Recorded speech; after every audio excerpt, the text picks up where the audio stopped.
Do you suffer from gas? Ew. Not that type of gas. I'm talking about gear acquisition syndrome. And if you're like most producers, including myself, you've probably heard someone tell you that this or that plugin was the secret sauce that was going to make your beats 100% better. Well, I'm here to tell you that that's not true. Good music doesn't come from a plugin, it comes from you. So today we're gonna cook up a chill ambient lo-fi girl type sample using only free and stock VSTs. Check out the description below for download links to all of the free VSTs I'm using in this video, and let's get right into it. Alright, so we're gonna start off with this free soft piano from Labs. I don't know why I started whispering. Alright, so I've already laid out some nice extended chords, some 7th and 9th chords, which is pretty typical of that lo-fi girl style.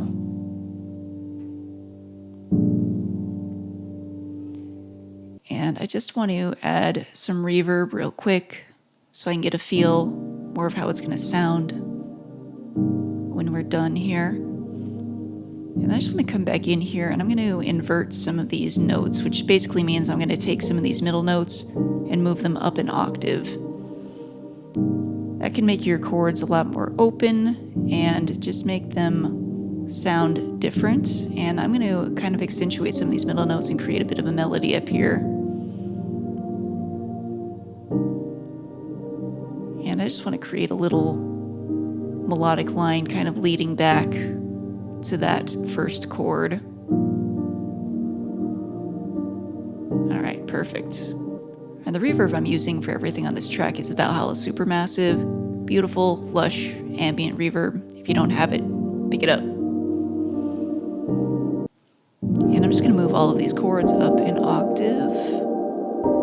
Oh yeah, that sounds a lot better.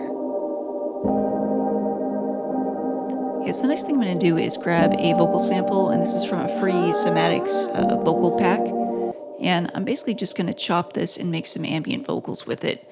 And I made a short video on this the other day, so I'll go ahead and skip through the rest of this. If you want to see that, check out that video. I'll link it somewhere on here. Alright, so now that we have that vocal done, I'm going to go ahead and come down to our piano here and just EQ it a little bit. Cut out those lows and most of the highs. And I'm going to do the same with this vocal here and just kind of tuck it into the back. And for my drums, I just have a drum rack loaded and I'm grabbing some samples from another free Cymatics pack, the Eternity Lo-Fi kit. And I'm just going to make a simple kick and snare pattern for now.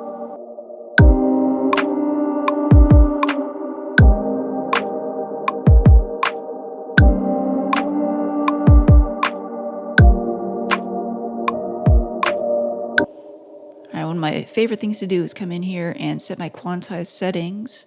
And for lo-fi especially, I like to leave it around 50-ish% so. And when you hit it, you'll see that things are still pretty far off the grid, but you just want to make sure that it doesn't sound, completely out of rhythm or out of time.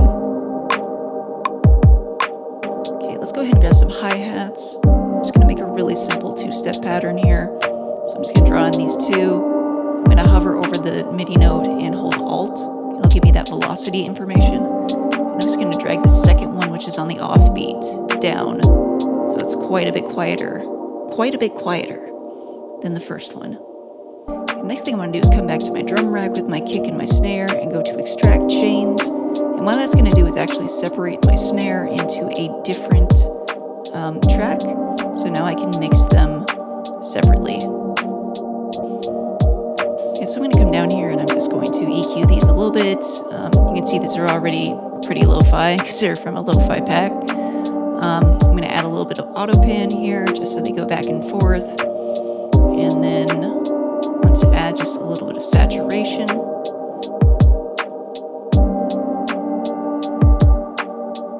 And the last thing I want to do, and I'm going to do this with every track on this one, is sidechain it to my kick.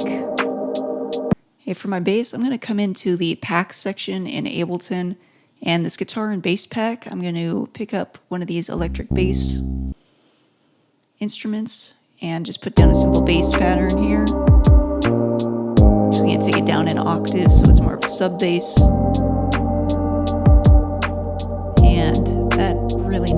compression. So I'm going to use one of these compressors here. I'm going to use this one to sidechain it, and then I'm just going to duplicate it, and I'm going to make one to just compress it a little bit so it sustains a little bit more and doesn't just die out after that initial transient. There we go. Okay, so for a kind of lead instrument, I'm going to go back to Labs, grab this expressive strings instrument, and just put down a really simple melody here.